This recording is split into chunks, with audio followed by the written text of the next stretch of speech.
The quick answer on the school funding formula, my advice to everybody who saw the original funding formula is to hold on. Don't make any snap judgments based on the funding formula. The governor always has a funding formula. The legislature takes a look at it.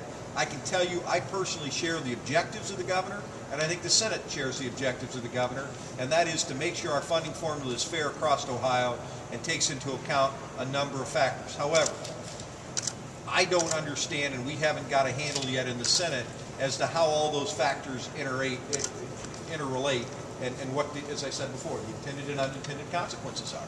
And so until we have a good handle on that, I kind of like the last proposal that we came up with in the House and the Senate in the last budget, because we took into account a number of those factors. So are we willing to tweak it and adjust it? Sure, if we can understand how and why. But anybody who reads any of those reports and decides to pass a levy or not pass a levy based on those, I think is mistaken.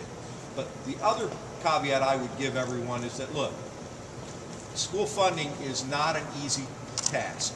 No matter how you do it, there's 600 plus school districts in Ohio, and no matter what you tweak in the funding formula, somebody goes up or somebody goes down. So to the extent that the governor's admonishment to the legislature was do good policy, don't do things that just impact your district's printouts, I think that's very good advice.